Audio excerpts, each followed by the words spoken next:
I believe technical equipment is working, Saskia? Yes.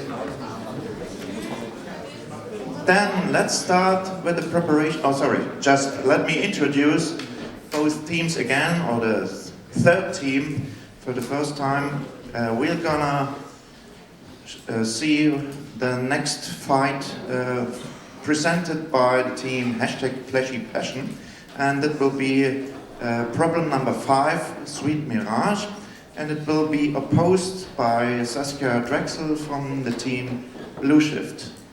Now it's time for the preparation of the reporter. 2 minutes.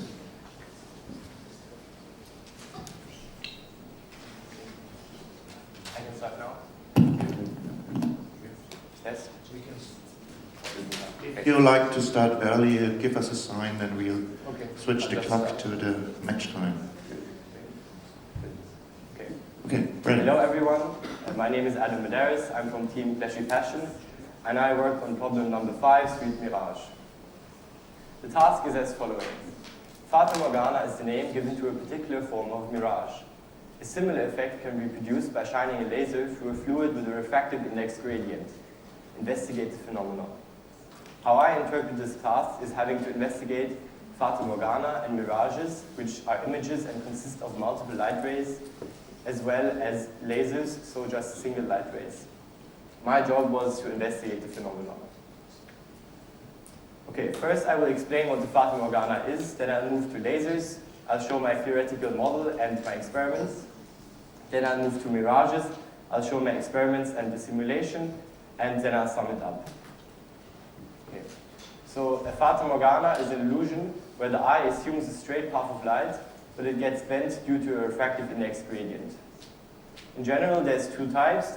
First, the superior mirage, where the refractive index is greater to the top. This causes the light to curve downwards, allowing us to see the boat behind the horizon. Then there's the inferior mirage, where the refractive index is greater to the bottom. This curves the light upwards, and we can see the reflection of the car on the road. Here, this is a visualization of the light paths.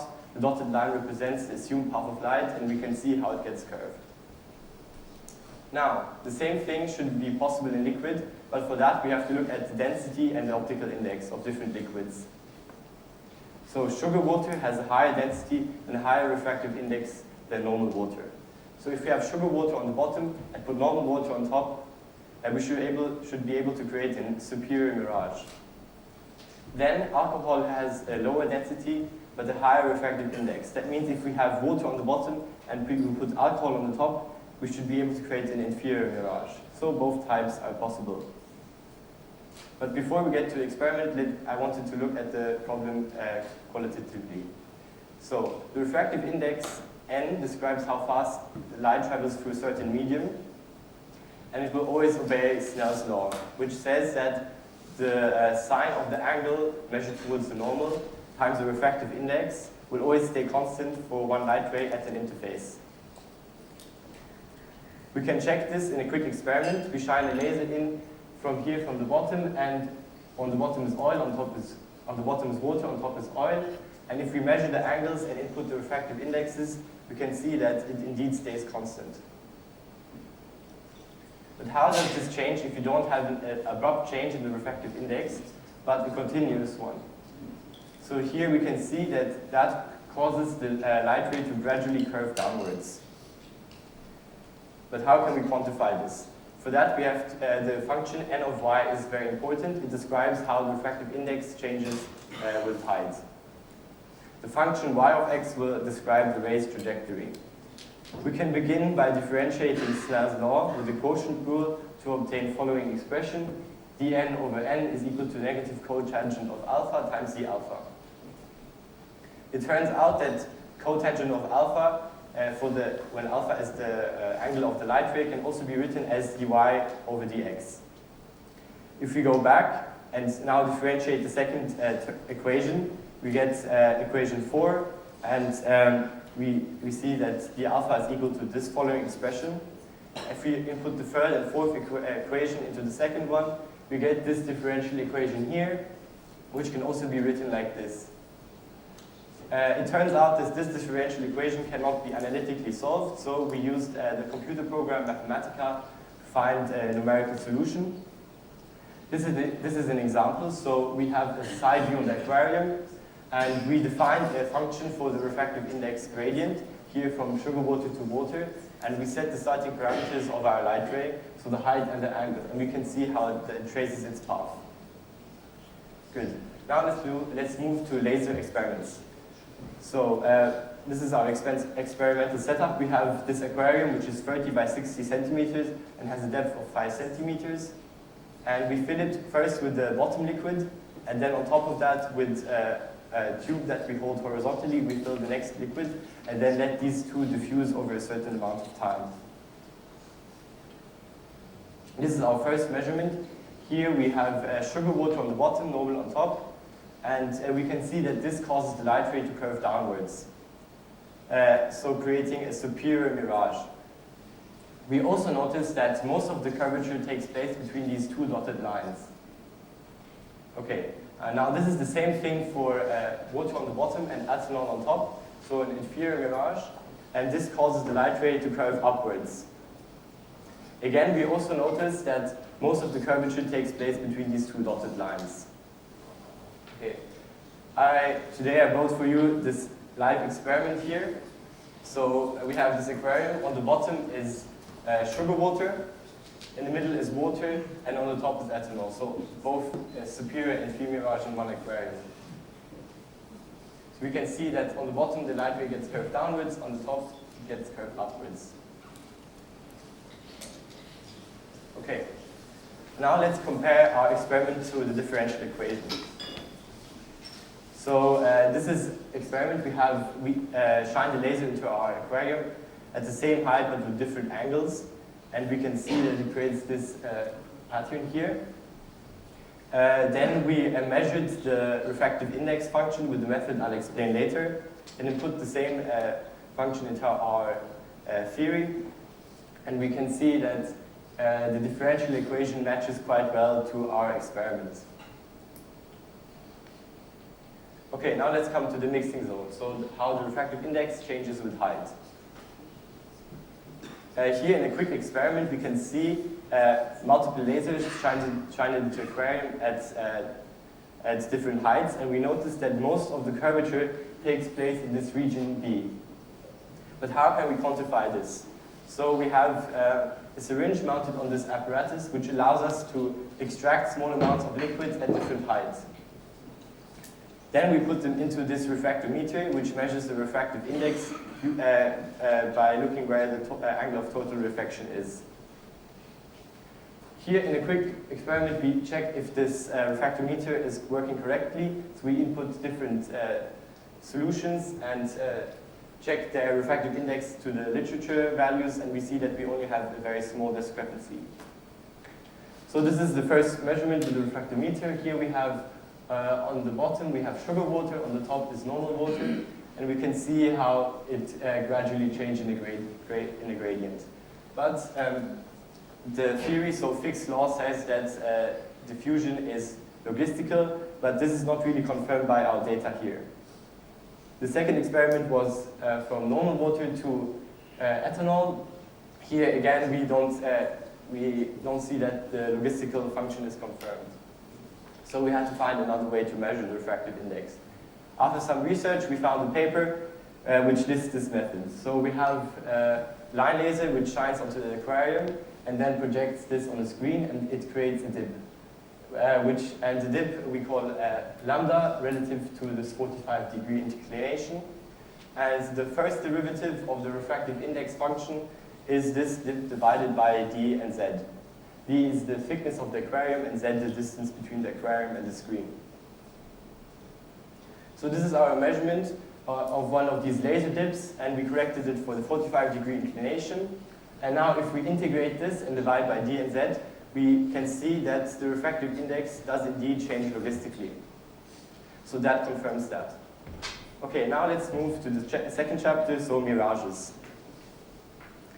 What we do is we take an image of this heart through this aquarium, and we see what's the resulting image. So we have first a superior mirage where we have sugar water on the bottom and normal water on top.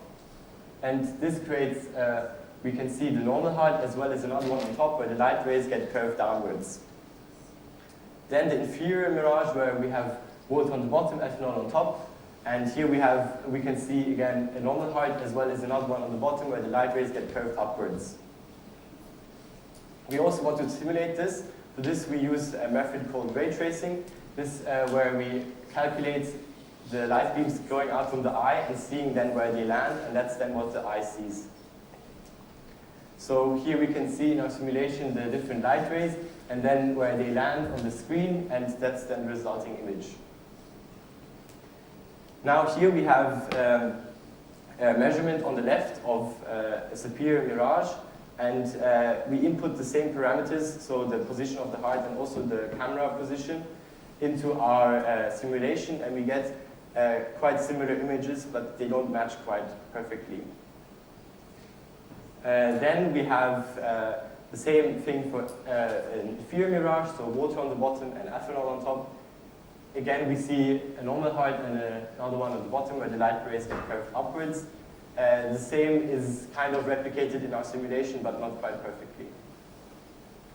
Okay, to sum it up, so for the laser, we solved the differential equation, and we experimentally bent the laser upwards and downwards and compared our theory to experiment.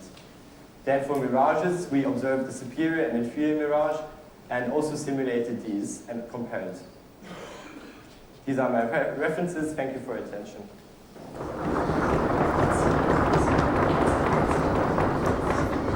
Thank you so much. 2 minutes time preparation for the opponent.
Well, I think now it's time to start with the opposition. Yeah, you're right, please. Okay, thank you.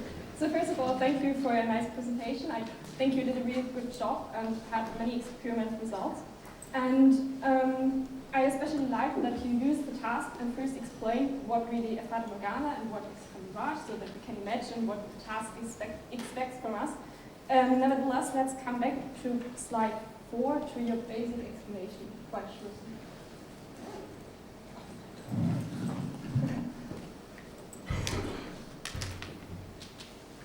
So here you explained on slide 4, where you have the picture, what a Fata Morgana is. And you said, okay, in the one case,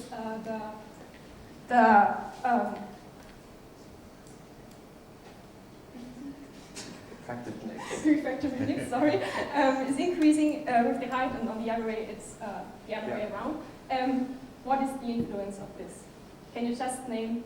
So the light will always basically... No, I just wanted to know what is the cause of an increasing, as on the left? So in this case, it's like here we have the cooler air has a lower refractive index, and since the water is cold, it will cool it, and here the hot road will warm the air. Right, that's what I wanted to hear, Yeah. so I fully agree to you. But I missed in this, in this qualitative explanation just the influence of the temperature.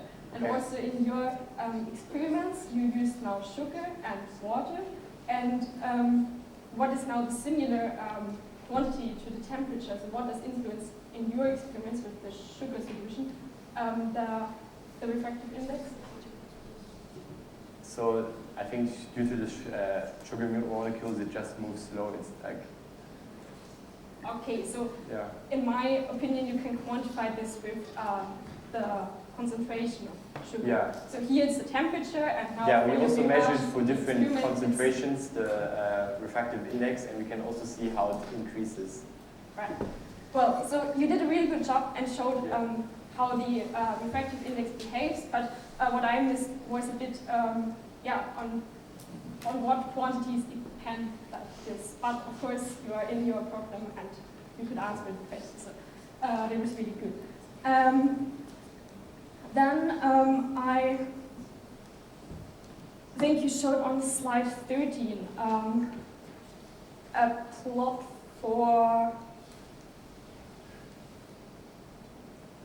the refractive index over the height. Is that No, this is basically a side view of the laser. So we, this is the side view yeah, of the laser. but Okay, and there we also define the refractive index function, but you can't see this here. It's a okay, logistical here's function. just laser, okay. But my question to this plot was, at which time is this? Because So if we have, let's say we have the refractive index here and the height of the aquarium here. If we first, why is the height? So when you have your aquarium, this is why, yeah. height, This and is- here is your. Yeah. Just to clarify. Yeah, this. that's For right. my understanding. So in the beginning, when let's say we have sugar water, so the refractive index is for sugar water is higher, and then so if we like time 0, it will go like this, and then over time it will flatten out and create this logistical function like this. Okay, And for this is just an example. We chose an arbitrary time point. Just and which this is for time points circa? like around 5 days. 5 days. Yes. Okay, so and how long took your measurements? Not like maybe less than an hour, so it doesn't really have. No, I mean you had at the beginning. This curve is the time 0. Yeah. And now you say after 5 days, maybe it looks like this. Yeah. And over how many days did you observe? So I think you had different time points where you shined laser through your fluid and measured the trajectory of the laser. And in which time range did you do this? It was always multiple days. How many multiple days, circa? Like we had in one measurement, we had like 5. Okay, so 5 days was Yeah. circa the maximum. Yeah. And what is the end now of, so after 5 days you broke up your measurement, and how does the refractive index over the height then behave? It will continue to flatten out. Yeah. Right, and this is circa reached after 5 days. Yeah. But we noticed that like at some point, like in the beginning, the laser curves the most, and then it doesn't really change after a few days. This it only changed very slowly. This refractive Okay. index function, Yeah, the I longer agree it to takes. that. And furthermore, I would expect that your solution now with the sugar has to be saturated. Is this right? Or did you guarantee? What do you mean by saturated? Exactly. Yeah. So it's pretty close to saturated. Because what would happen if it isn't saturated? Well, in the beginning we put like 50% sugar solution, and then Wait a moment. At the beginning you took sugar solution. I thought you put sugar. No. Oh, okay. we mixed it already, Okay. and then we poured it into half of the height of the aquarium, and then we added the next one, and then let them diffuse. Okay. And yeah, and you saw that the refractive index over over the height, and then over time, when you look up different curves, it looks like this, and you say, okay, you are sure your solution is saturated. Yeah. Because otherwise, I don't agree with those curves, but since the fact that you measured this, I think you had a real appropriate setup on this. And according to this time question, I would like to go on to slide 18, please. Here you showed, I think, multiple measurements. So this is the laser beam shining through the aquarium, and on different time points, right? Well, slightly different, yes, because we did the measurement. We let this liquid diffuse over 5 days, and then we took multiple images for each angle and stacked them over each other. So okay, so this is one time point and just different angles of the laser, how to shine it. Okay, now I understand this, because when I saw this, I expected a diagram where you have a laser beam on different time points. Did you also have something like this? So no, we didn't really focus on the time as much. Okay. So I would expect that you have a laser, and I don't know what is the typical angle. So let's say in the beginning it will curve down the most, and then over time it will always be less and less. Like that. Okay, and now for this phenomenon, I would have expected something like this. And can you again say maybe draw in T1, T2, and T3, and T1? Like T0, 1, 1, 2, 3, and then the refractive index is greater on the bottom, and here is X and Y. But don't you agree? When this is T0, and T0 is really time 0. So no, I said it's time 1. So for me, T0 or maybe. Yeah, so if it's T0, we would still have a boundary, and we could see like kind of a refraction. I think that's what you're pointing out. I'm not sure. Because T0 for me is when we have this function. And now how would the beam look like at T0? It would be more kind of like abrupt, maybe, because but if we have boundary. At a certain height, we shine at a certain height into the fluid. Yeah, it could also be that if this... and there's nothing mixed at the beginning. Yeah. Because you have on the bottom your sugar solution and above your water. Then you shine, in my opinion, through the water. Yeah, but okay. If we shine it like this, it will go like this.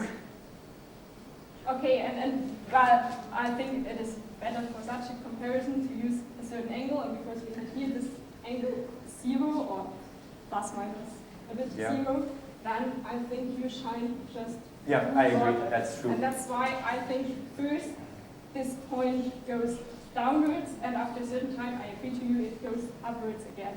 But you missed out this first phase, in my opinion. Right, but I think we have clarified, we understand a bit more now about this behavior of this solution, this sugar solution, over time. Well, and when we look again at your plot here, where you use different angles, as I understood now, we can see sometimes that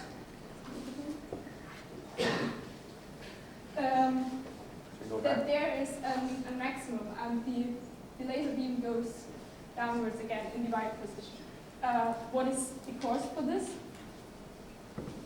Well, it's difficult to qualitatively explain, because so if we look at it first, when the laser is like flat, it will go flat, and then if it goes a bit higher, it will go down, but then if it goes even higher, it will go down even further.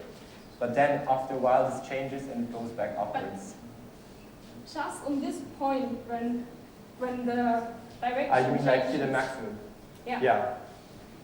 I would have expected from you the word total reflection. Yeah, there is a total reflection, but right. Okay, so we agree on it's not like very abrupt because it's always a gradient. Of course, I agree to that, but nevertheless, you have a clear maximum here. And this is also one point I missed out in the qualitative explanation, because this is especially that what we have also at the Fata Morgana. And we can see that, which is necessary to this phenomenon. Well,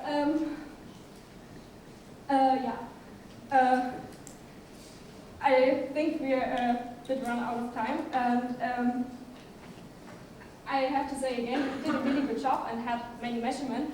And it would be nice to talk also a bit about the theory. Now we focused much time, we used much time to talk about this time dependency of the refractive index. But I think that this is a real important point for this phenomenon, and I hope we could clarify qualitatively what happens with the refractive index and how it behaves over the height, and also how it, that it is important at which time we do our measurements that we have done very good. Thank you for the discussion, and thank you to both members of the teams. Now it's time for jury questions.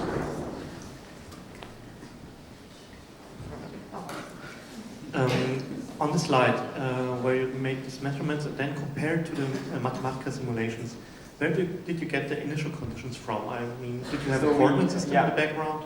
We used this method right here to determine this function for the refractive index, and the height is easily measured, and we know how we vary the angles.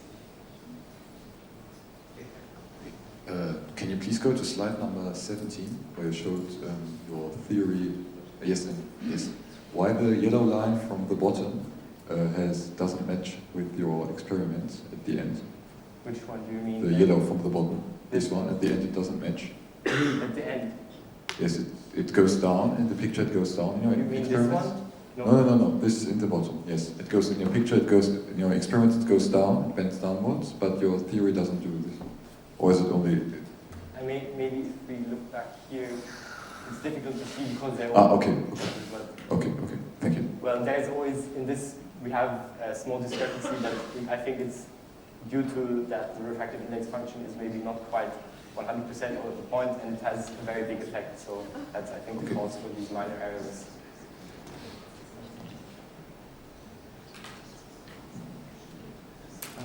Question to the reporter and to the opponent as well. Do you think the hydrostatic pressure of the water at different depths should be considered?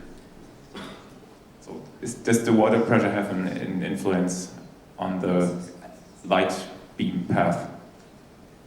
Well, water is not really that compressible, so I don't think that it has a significant effect on this phenomenon.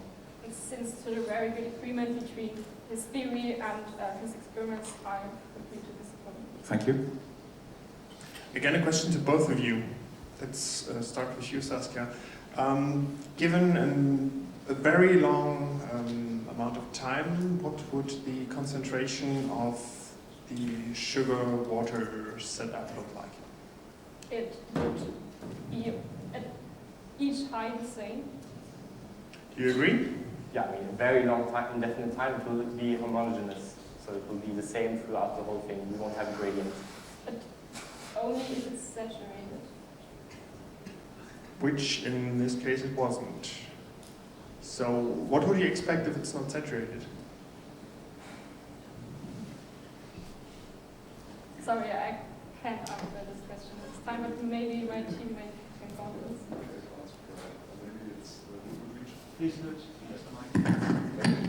Hydrostatic equilibrium, so the density function of the concentration, so that the density gets lower with increasing height, so there's a certain equilibrium reach of the density of the solutions. Then back to you, do you agree with him or not? I didn't really get his point. Yeah, I think it's over for me.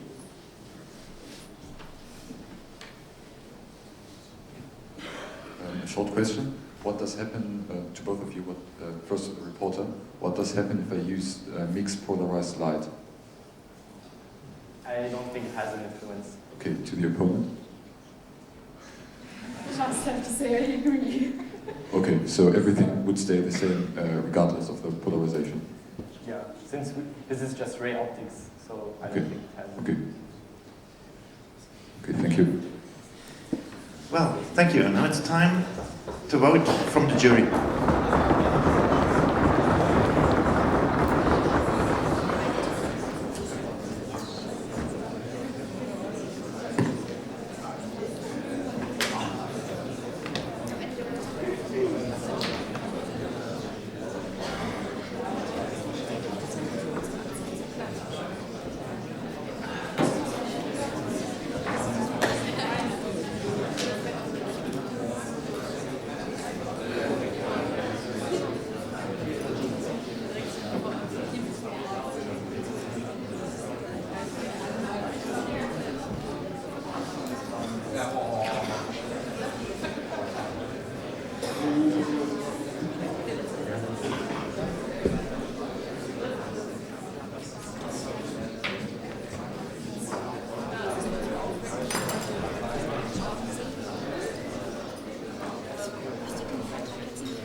Well, please come to a great ballet.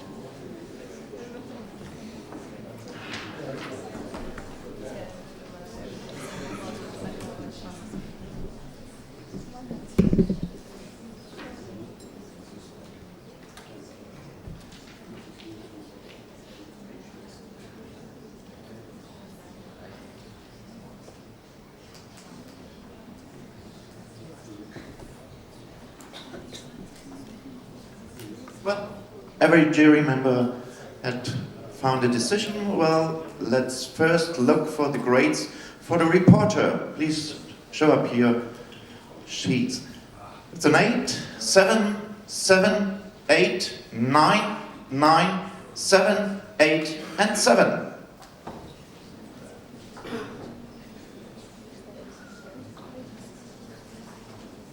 And now the grades for the opponent. 7, 9, 6, 8, 8, 9, 7, 8, and 8. Thank you. We'll have a short break again for changing places, approximately 5 to 10 minutes.